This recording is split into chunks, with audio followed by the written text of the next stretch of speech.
Welcome to STPRC digital video lecture series. ये हमारी series है कि हम अपने यंग जनरेशन को बगैर पैसा खर्चे किए हुए या कम से कम पैसा खर्चे करके किसी मुल्क का इमिग्रेशन ले सकें या वर्क परमिट ले सकें या विजिटर वीज़ा ले सकें। सबसे पहले हमने कनाडा का इंतखाब इसलिए किया है कि आजकल सबसे ज़्यादा लोग कनाडा ही जा रहे हैं और सबसे वहाँ पर लेबर शॉर्टेज भी है। और कोई आपको कहता है वहाँ नौकरी नहीं मिल रही है तो वहाँ मत जाएं। तो इस तरह की कमेंट भी आपको मिलेंगे, लेकिन वो वही लोग कह रहे होते हैं जो वहीं वहीं पर रहते हैं या वहीं का उन्होंने पासपोर्ट लिया हुआ है। तो उन सबको मेरा जवाब ये होता है कि बिल्कुल सही कह रहे हैं आप जो है रिनाउंस कर दें वहाँ की शहरियत या PRC छोड़ दें, पाकिस्तान आ जाएं और फिर ये बात जो आप कह रहे हैं इस पे अमल करेंगे। तो आप गौर करिएगा, जो भी ये लोग कह रहे होते हैं वो सब कनाडा में रह रहे होते हैं, या पासपोर्ट होता है या PR होता है, और कह रहे होते हैं कि यार बेकार जगह है। तो मैं तो यही कहता हूँ जो मैंने आपको कहा कि यहाँ आ जाओ, वहाँ का मेडिकल वगैरह छोड़ो फ्री का, और यहाँ जिना अस्पताल की लाइन में बैठ जाओ सुबह से रात तक अपने ख़ानदान को लेके, या घर बेच के किसी प्राइवेट अस्पताल में चले जाओ। तो वो सब झूठ होता है, और हमेशा इंसान को अल्टरनेट अपने लिए रास्ते तलाश करने चाहिए। और उससे जिसे कहते हैं हरकत में बरकत, और उसके बाद फिर मेहनत करनी चाहिए और फिर देखना चाहिए कि उसको क्या फ़ायदा है। वरना वहाँ पर कोई जब आप कोई वहाँ का वीज़ा लेते हैं, किसी और मुल्क का कोई इमिग्रेशन लेते हैं, तो वो आपको वहाँ बंद थोड़ी कर देते हैं जेल में डाल के। आप अपने मुल्क आ जाएं, अगर आपका दिल नहीं लगता आ जाएं, रहें यहाँ पर, और अच्छी नौकरी मिलती है तो ज़रूर आएं। लेकिन इससे ये कहाँ साबित होता है कि जाए ही ना, ले ही ना, और बेकार है यार, बिल्कुल बकवास है, ये सब गलत है। सारे लोग वहाँ का मेडिकल फुल्ली अवेल करते हैं, बच्चों के स्कॉलरशिप सब अवेल करते हैं। $500-500 पर बच्चा मिल जाता है, 4-4 बच्चे वहीं कर लेते हैं, $2-2 हज़ार मुफ्त में आ रहा होता है घर में 14 साल की उम्र तक। तो कोई भी ऐसे आदमी की बात पे कान ना धरे, वो आपको गलत बताते हैं, उनका कोई मकसद नहीं होता, बस वो बस है, बस गलत बता रहे हैं। ये नहीं कि वो आपको जानबूझ के बता रहे हैं। तो ये बिल्कुल गलत बात है, कभी इस बात पे मत जाए और अपनी कोशिश जारी रखें। अब हमने विजिटर वीज़े पे बहुत सी लेक्चर्स किए हैं, और उसका पर्पज़ ये था कि असल में विजिटर वीज़ा की इम्पोर्टेंस हो गई है, क्योंकि विजिटर वीज़ा पे कानूनी तौर पे कनाडा में अलाउ हो गया है कि आप वर्क परमिट ले सकते हैं वहाँ पर जाने के बाद।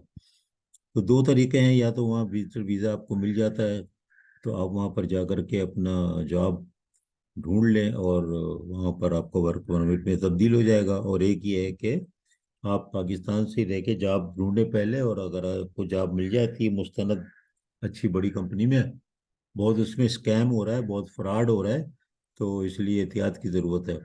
और फिर यहाँ से वीज़ा लेकर के जाएं।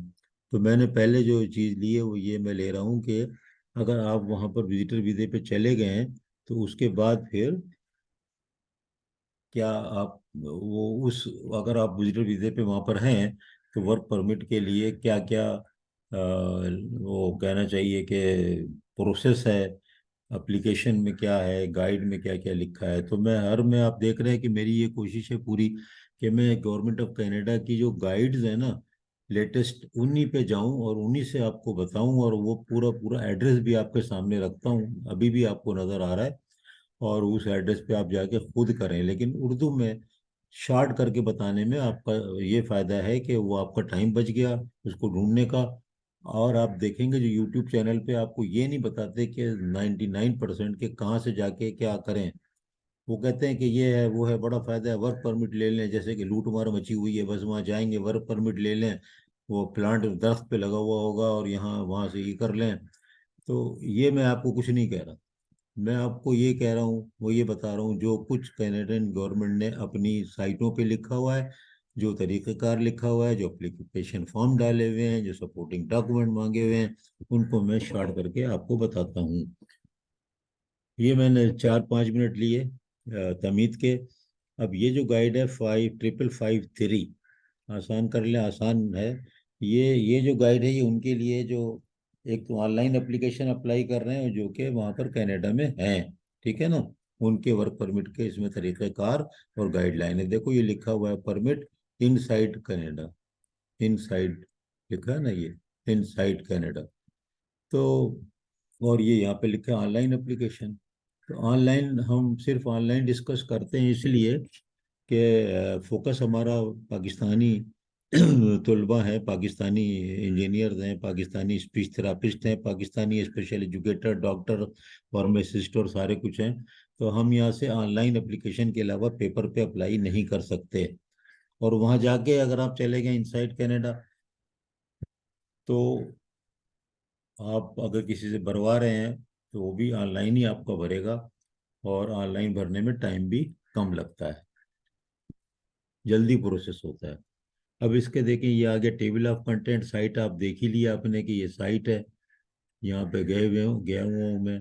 अगर आप कनाडा सी टाइप करें या आप लिख दें गाइड 5553 कनाडा, ना भी लिखेंगे तो यही जवाब आना है, सीधे यहाँ पहुँच जाएंगे। तो यहाँ पर पहुँचने के बाद आप इसको पढ़ना शुरू करें। टेबल ऑफ कंटेंट है, तो बारी बारी ये सब चीज़ें मैं, जैसे कि मैंने विजिटर वीज़े के केस में गाइड पूरी डिस्कस की है, आपको बताइए यहाँ पर भी यही करूँगा। सबसे पहले हम जाते हैं ओवरव्यू पे। मैं कुछ हिस्सा छोड़ रहा हूँ, हम ओवरव्यू पे जाते हैं डायरेक्ट। यहाँ पे आप आइए और ओवरव्यू देखें। ओवरव्यू में लिखा है कि ये गाइड जो है डिज़ाइन की गई है आपकी मदद के लिए, और ये भी इससे मालूम हो सकता है, कर सकते हैं आप, कि आप एलिजिबल भी हैं to apply for an extension of your work permit or change extension of your stay in Canada, including applying for an initial work permit। इससे आप इनिशियल वर्क परमिट नया भी अप्लाई कर सकते हैं, अगर है तो एक्सटेंड करने का भी तरीका इसके अंदर मिलेगा। और आपका जो विजिटर वीज़ा ख़त्म होता है उसके भी तरीके इसमें, अगर आपकी वर्क परमिट की कंडीशन चेंज हो रही है वो सब भी इसके अंदर मिलेगा। बहरहाल जो कुछ भी वर्क परमिट से मुतालिक है, अगर आप कनाडा के अंदर हैं तो ये वाली साइट पे जा करके ये वाली गाइड को फॉलो करिएगा। एक अलग से गाइड है और उसका नंबर इससे डिफरेंट है। वो जो है वो है फॉर अप्लाइंग आउटसाइड कनाडा, तो उसको अलग अलग हम डिस्कस करेंगे दोनों बातों को। आगे चलते हैं। ये इन्होंने इनिशियल इनिशियल एक इन्फॉर्मेशन ओवरव्यू में डाल दी है कि अगर आपने बायोमेट्रिक दिया हुआ है, अब कैसे दिया हुआ है, आपको वर्क परमिट है, वर्क परमिट आपने लिया, आपने, आपके पास विजिटर वीज़ा है, विजिटर वीज़ा के लिए वर्क परमिट चाहिए, वो सॉरी बायोमेट्रिक चाहिए, और आपने उसके लिए दे दिया है और आप वहाँ गए हैं, तो अब आपको वर्क परमिट में आपको दोबारा बायोमेट्रिक नहीं देना है। अच्छी खासी फीस होती है, $85 कैनेडियन। तो ये यहाँ पर ये लिखा हुआ है। अब ये है कि दूसरे, ये आप एलिजिबिलिटी अपनी खुद चेक कर सकते हैं कि आप एलिजिबल हैं या नहीं है। तो वो इसका यहाँ पर ये तरीका दिया हुआ है, हेडिंग है डिटरमिनिंग एलिजिबिलिटी, ठीक है।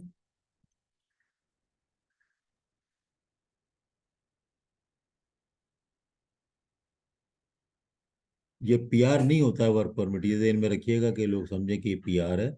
ये वर्क परमिट है।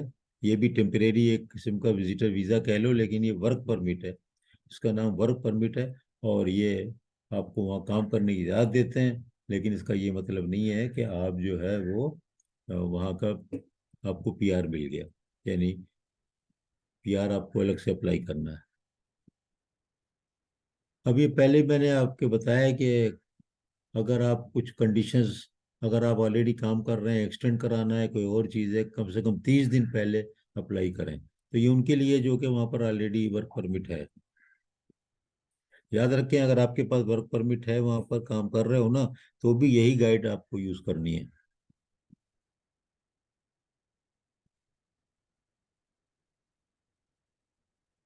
और याद करें, ये भी रखें कि validity of your work permit can not exceed the validity of your passport. ये इनका रूल है, पक्का पक्का, हर वीज़े के लिए। चाहे आप पेरेंट का वीज़ा अप्लाई करें, अपना वीज़ा अप्लाई करें, टूरिस्ट वीज़ा अप्लाई करें, वैलिडिटी जो वर्क वर्क परमिट का वीज़ा अप्लाई करें, वहाँ से करें, बाहर से करें, तो जो पासपोर्ट की जो डेट है ना, वहां तक ही वैलिड होता है। अगर फर्क करो तुम्हारा पासपोर्ट जो है वो 1 साल के लिए अब वैलिडिटी रह गई है, तो वर्क परमिट 2 साल का जो कहते हैं मिलेगा, वो नहीं मिलना 2 साल का, वो आपको उतने ही दिन का मिलना है जितना आपका पासपोर्ट वैलिड है। और एक और बात जो कहीं नहीं लिखी, वो मुझे तजुर्बे से पता है कि अगर फर्क करो, पासपोर्ट आपका 4 साल वैलिड है या 8 साल वैलिड है, और आपने वीज़ा विजिटर अप्लाई किया है या कोई भी वीज़ा अप्लाई किया, तो आपको वो जो पासपोर्ट 8 साल का है उसके हिसाब से नहीं मिलेगा अगर बायोमेट्रिक पहले ख़त्म हो गया।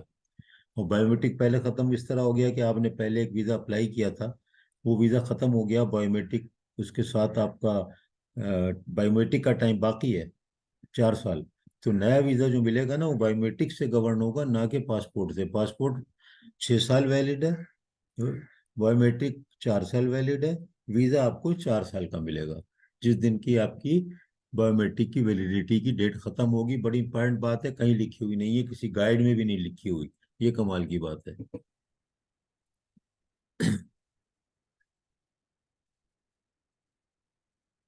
इफ यू लूज या टेम्परेरी रेजिडेंट स्टेटस, यानी कि आपका अगर वो आपका वर्क परमिट जो है वो एक्सपायर हो गया है, या आपका विजिटर वीज़ा एक्सपायर हो गया है, तो फिर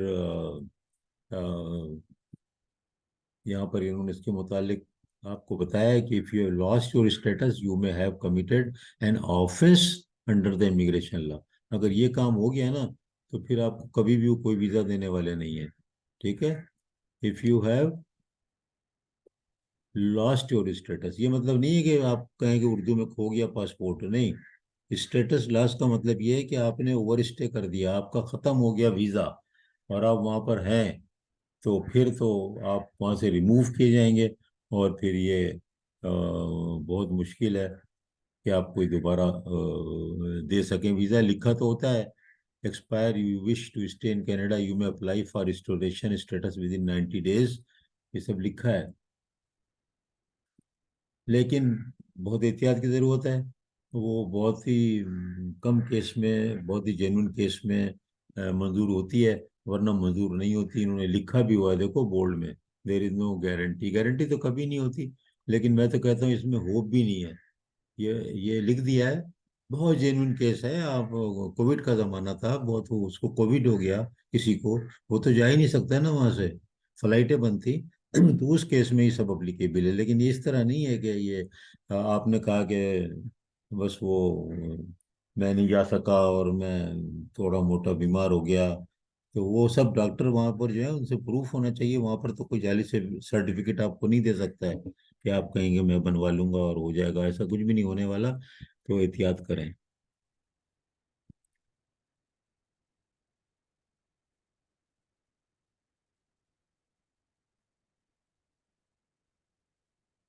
अब ये जो डॉक्यूमेंट चेकलिस्ट का यहाँ तस्करा है, ये मैं बाद में डिस्कस करेंगे हम इसको। ये अलग से जो है, ये ऑफिशियल जो चेकलिस्ट, जितने भी चेकलिस्ट लिखा है और आईएमएम नंबर है, ये तो आप याद रखें कि वो हर किस्म के वीज़े के साथ एक चेकलिस्ट होती है और नंबर अलग अलग होते हैं। वो चेकलिस्ट आपकी एप्लीकेशन पे में का पार्ट होती है, यानी जब आप ऑनलाइन एप्लीकेशन देते हैं या पेपर पे भी देते हैं, तो ये चेकलिस्ट इसलिए नहीं है कि खाली आपके लिए। ये चेकलिस्ट सबसे ऊपर होती है, सबसे पहले लगती है, और वो चेकलिस्ट में आपको खुद भी चेक करना है, वो भी देखते हैं कि आपने वो जो चीज़ें मांगी गई थी सारे पे आपने टिक किया है या नहीं किया। अगर नहीं किया है तो फिर वो आपकी एप्लीकेशन या तो डिले होगी या रिजेक्ट हो जाएगी। इसका मतलब ये होगा कि आपने वो चीज़ जमा नहीं कराई है। तो चेकलिस्ट का मतलब खाली चेक लिस्ट नहीं है, checklist part of the application है। Checklist part of the application है। एक तो चेकलिस्ट होती है ना सपोर्टिंग डॉक्यूमेंट की, जो आपको वेबसाइट पर जगह जगह मिलती है, वो बात नहीं हो रही। बात ये हो रही है कि चेकलिस्ट IMM, इसके बाद ये जो नंबर है ये अलग अलग मिलेंगे आपको, आउटसाइड इनसाइड विजिटर वीज़ा। ये चेकलिस्ट जो है ये आपकी ऑफिशियल फॉर्म होता है, देखें, ये देखो, देखा, ये ऑफिशियल फॉर्म की शक्ल होती है, देख रहे हैं, ये देखो, इनमें आपको हर एक टिक कराना है। ये यहाँ पर ये फॉर्म की जो लिस्ट है ना, कौन कौन से फॉर्म इसके साथ हैं, ये देखें, ये फॉर्म, ये सब डिस्कस करेंगे हम। कौन सा form? Application of change condition, extend of stay, remain in Canada as a worker, ये हो गया। इस तरह की सारी चीज़ें आपको वहाँ पर, आप अगर वहाँ पर हैं पहले से, तो ये सब भरना है, ये सारे फॉर्म आपको भरना है। फिर ये डॉक्यूमेंट की चेक लिस्ट है, ये आपको पूरे डॉक्यूमेंट लगाने हैं, अपलोड करने हैं, और फिर यहाँ पे चेक करने हैं। ये पार्ट है, अंडरस्टैंड, ये पार्ट है। देख रहे हैं, इसको अलग से डिस्कस करेंगे, तो अभी कोई परेशान होने की बात नहीं है। सिर्फ ये इम्पोर्टेंस ये है कि ये पार्ट है एप्लीकेशन का। अब यहाँ पर हम फिर आ गए। अब ये ऑनलाइन एप्लीकेशन के लिए सारी गाइड है हमारी। और मैं यहाँ पर फिर नीचे आता हूँ, और यहाँ पे थे हम।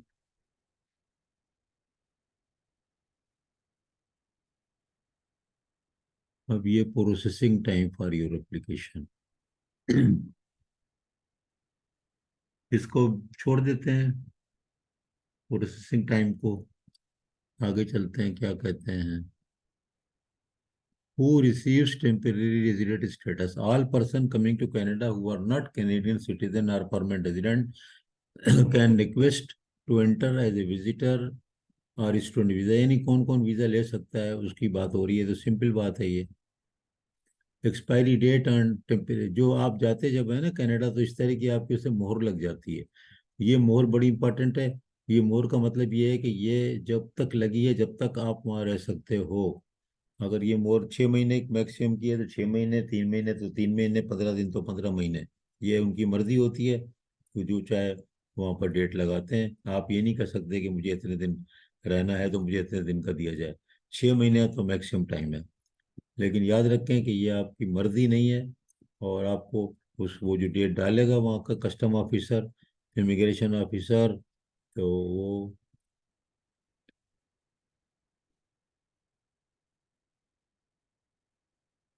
अब इसमें देखो, ये एक अच्छी बात है कि अगर आप वहाँ पर गए हो विजिटर वीज़े पे, तो आप अप्लाई किया, आपने कोई फैसला अभी तक नहीं हुआ है, और आपको पाकिस्तान या अपने मुल्क जाना है, तो आप अपने मुल्क जा सकते हो। और अगर आपका वीज़ा मल्टीपल टाइप का है तो आप वहाँ पर वापस आ सकते हो। ठीक है। तो ये बड़ी इंपॉर्टेंट इंफॉर्मेशन है कि आप आ जा भी सकते हैं। ये नहीं कि आप वहाँ फंसे हुए हैं कि आप मैंने अप्लाई कर दिया है वर्क परमिट, तो अब मैं यहाँ से जा नहीं सकता। ऐसी कोई बात नहीं है।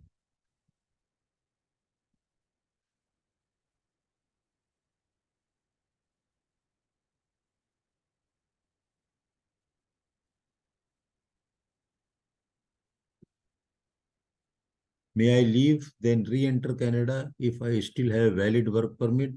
Yes, आप आ जा सकते हैं, कोई बात नहीं। वीजा एग्जाम कंट्री में तो हम है नहीं, छोड़ो। Renewal. If your application for work permit renewal is approved on or after May 1, we will automatically issue you ETA। ये भी, इसको भी छोड़ देते हैं हम, आगे चलते हैं। अब ये है कि what is a work permit और व्हाट इज ए वर्क, तो व्हाट इज ए वर्क को भी छोड़ देते हैं। What is a work permit पे आते हैं। Work permit is a written authorisation to work in Canada, यानी असल में शॉर्ट में कह लें तो जॉब ऑफर है। Immigration employer compliance regime contain requirement that enable immigration refugee Canada to better protect your right when you come to work in Canada by ensuring employers respect the term of। अगर आप का जो employer है वो आपको बुलाता है तो कंडीशन होंगी, तो आप भी प्रोटेक्टेड हैं। आप जो है वो जा करके देख सकते हैं कि वो क्या क्या कंडीशन है, और अगर वो खिलाफ हैं तो आप जो है वो चेक भी कर सकते हैं। What is labour impact assessment? अब ये जो है ये, इसका मतलब सिर्फ ये होता है कि वो प्रूफ करता है एम्प्लॉयर के फॉर्म भरता है जो अप्लाई करने के लिए आपके आपके वर्क परमिट के लिए, वो एम्प्लॉयर ही करता है।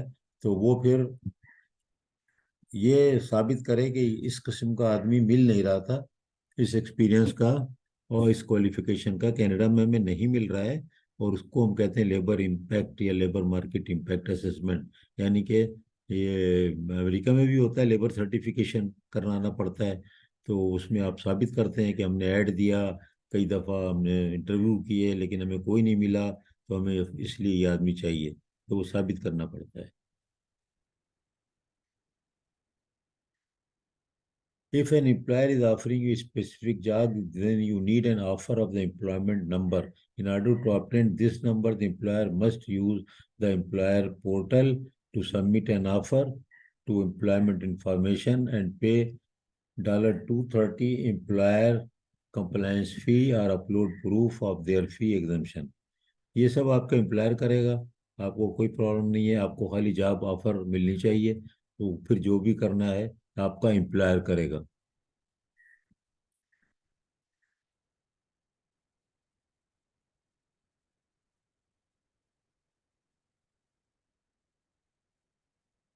Who may apply from within committee?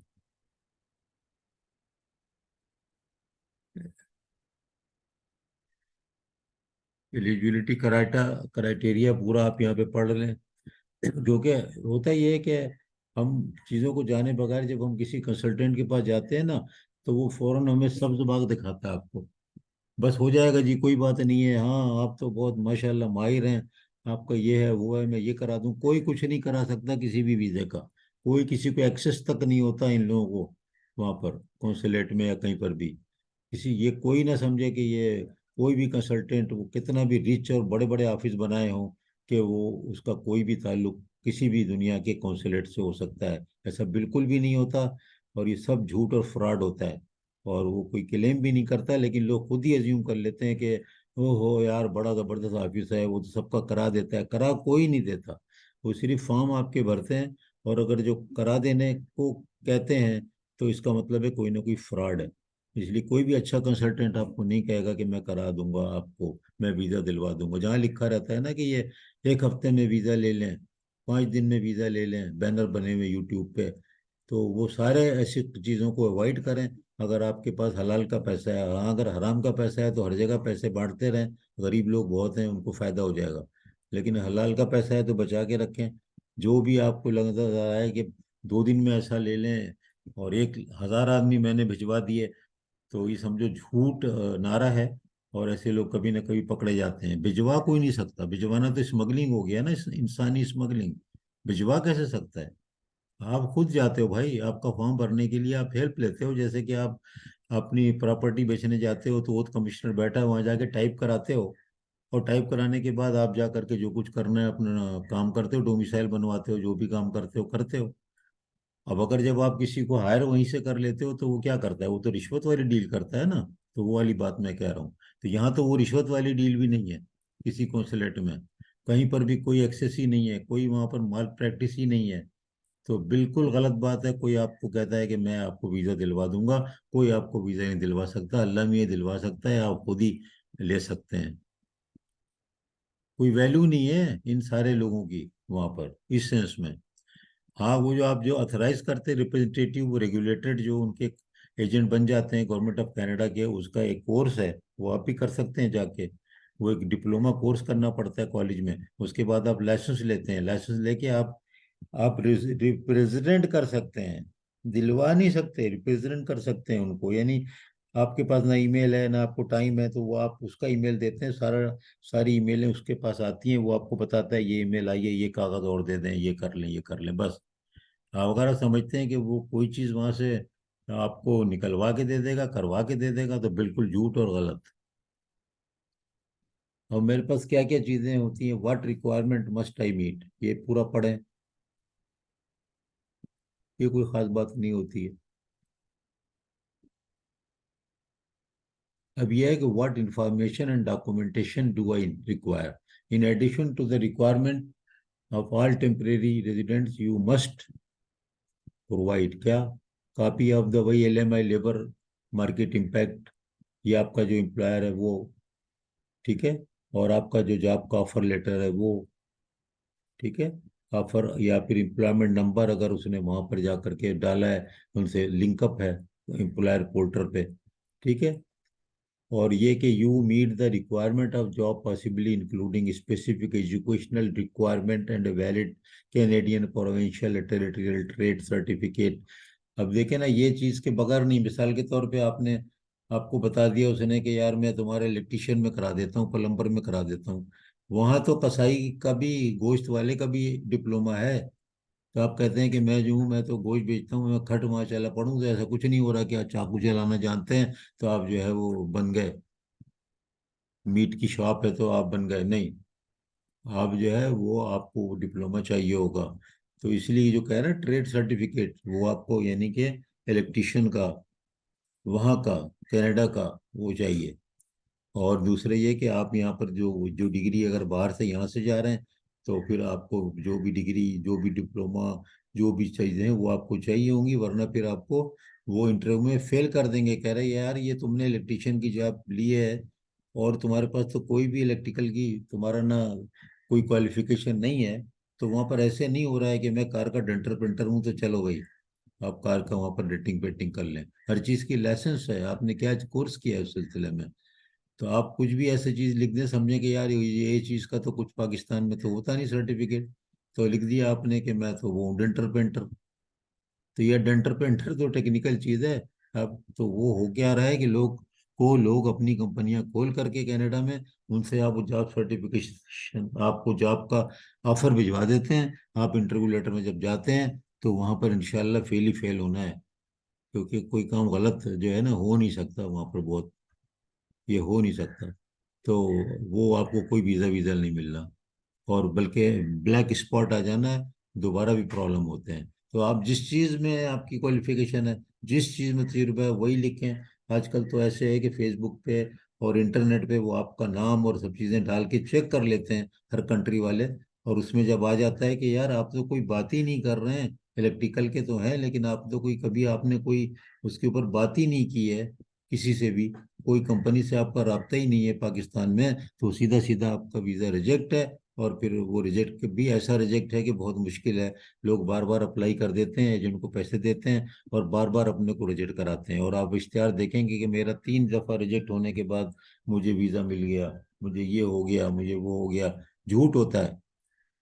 उस कोई और वजूहत होती हैं जो मिल जाता है, कोई छोटी मोटी प्रॉब्लम होती है, वो एलिमिनेट हो जाती है, तो उसके बाद वो उसको वीज़ा दे देते हैं। वीज़ा तो बिल्कुल इंसाफ की बुनियाद पे दिया जाता है।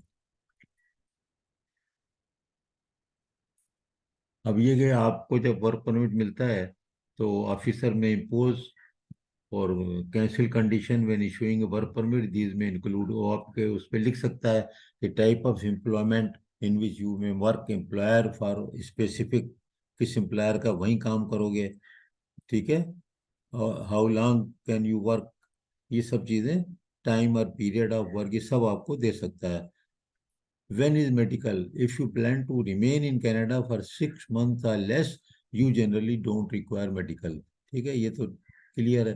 अगर आपको उससे ज़्यादा रहना है तो फिर आपको मेडिकल कराना होता है, ये वहाँ का एक तरीका है, कोई भी वीज़ा हो। मेडिकल इंस्ट्रक्शन जो है वो अगर वही है तो आपको जो जो भी मेडिकल इंस्ट्रक्शन होंगी वहाँ पर जाएं, और वहाँ पर ही आपको वो असल में आमतौर पर जो अप्लाई करने के बाद आपको ईमेल की शक्ल में डोंट रिप्लाई से ईमेल आते हैं ना, उसमें सारा चीज़ दी होती है। लेकिन अगर आप ये चीज़ें पहले से पढ़ के जाते हैं तो आपको फ़ायदा ये होता है कि आप जल्दी से चीज़ें वहाँ पर कर लेते हैं, बजाय कि वहाँ जा करके आप उनकी तैयारी करें। तो पहले से अगर आप तैयार हो, पढ़ के जाएं पाकिस्तान से ही और किसी भी मुल्क से, तो आपको वहाँ जाके आपका टाइम बचता है। वहाँ बड़ा मसला होता है, वहाँ वहाँ पर मत समझे कि बड़ा आसानी से कोई काम हो रहा है। और हाँ एक बात है कि वहाँ पर आसानी ये है कि जगह जगह टीएनओ या टाउन नेबरहुड ऑफिस होते हैं, या इस किस्म के कम्युनिटी बेस्ड सेंटर होते हैं जहाँ पर के फ्री आपको कंप्यूटर पे बैठ के काम करने देते हैं और फ्री प्रिंट भी देते हैं। आपको फ्री प्रिंट निकाल सकते हैं, कागज भी उन्हीं का होता है, इतनी यहाँ पर सपोर्ट है, कागज भी उनका। बस लिमिट होती है एक दिन में 10, कभी 15 आप कर सकते हैं, तो आप 2-3 दफ़ा जाएं। और अगर आप बिल्कुल जेन्युइन काम कर रहे हैं, रिक्वेस्ट करें, तो ज़्यादा कागज भी दे देते हैं और वो प्रिंट निकाल निकाल के आपको दे देते हैं अगर आपको चाहिए। वरना फिर आप जो है वहाँ से सारी चीज़ें स्टडी करें, नोट करें, जो इम्पोर्टेंट बातें हों। तो सबसे बड़ा फ़ायदा कनाडा में ये है कि फ्री सर्विसेज अवेलेबल है। ये तो रिस्टोरेशन ऑफ स्टेटस है अगर आपका एक्सपायर हो गया हो, इससे अभी हमारा इतना ताल्लुक नहीं है। कंप्लीटिंग द फॉर्म्स, तो ये जो फॉर्म है ना, ये फॉर्म, ये change conditions, application to change condition और एक्सटेंड। अब चेंज कंडीशन यही है ना कि आप विजिटर वीज़े पे गए हुए हो, तो आप उसके बाद अप्लाई कर रहे हो वर्क परमिट, ये चेंज इन कंडीशन हो गई। तो इन फॉर्म पे हम डिस्कशन बाद में करेंगे, ये बहुत लंबी वीडियो हो जाएगी। तो हम अगली वीडियो में शुरू करेंगे यहाँ से, कंप्लीटिंग द फॉर्म्स। बहुत बहुत शुक्रिया। इंशाल्लाह दूसरी लेक्चर के साथ हाजिर होंगे जल्दी, और आप देखेंगे कि आपको बहुत फ़ायदा होगा इनका।